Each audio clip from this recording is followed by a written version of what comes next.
అందరికీ నమస్కారం. చాలా దురదృష్టం.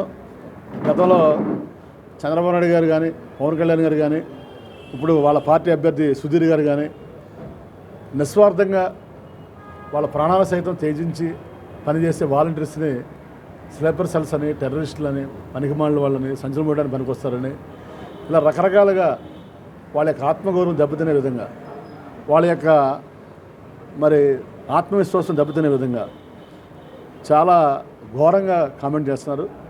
ఇది ప్రజాసంవాదంలో ఖండించాలి.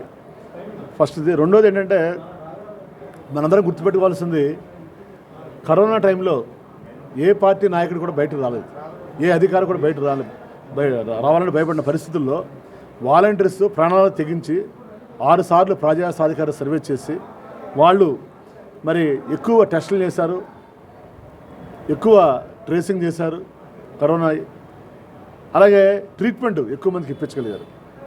ఈ విషయాన్ని సాక్షాత్ దేశ ప్రధాని నరేంద్ర మోడీ గారికి కూడా ఒక సందర్భంలో ఆయన ప్రశంసించారు. అంటే మనం అర్థం చేసుకోవాలి, అంటే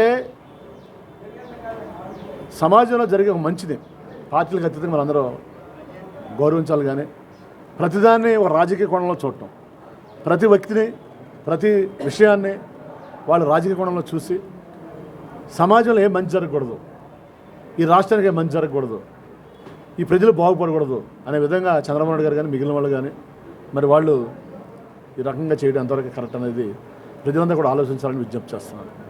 ఎందుకనంటే జగన్ గారిని ముఖ్యమంత్రి చేశారు అనే ఒక కక్షతోటి ఈ రాష్ట్ర ప్రజల మీద ప్రతి జరిగే అభివృద్ధిని, సంక్షేమాన్ని అడ్డుకుంటాం, కోర్టులో కేసులు వేయటం, ఏ రకంగా కూడా మంచి జరగకూడదు ప్రజలకి అనేది ఒకే లక్ష్యంతో ముందుకెళ్తున్నారు చంద్రబాబు నాయుడు.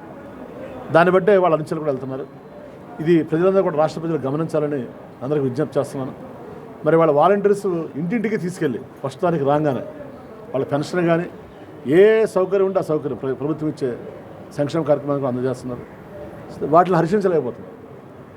ఎందుకనంటే ఇవాళ జగన్ గారి పట్ల, జగన్ గారి నాయకత్వం పట్ల రాష్ట్ర ప్రజలు ఇచ్చాపురం నుంచి ఇటుపై వరకు ఆయన నాయకత్వం పట్ల ఆయన రావాలని మళ్ళీ ప్రతి ఒక్కరూ కోరుకుంటున్నారు.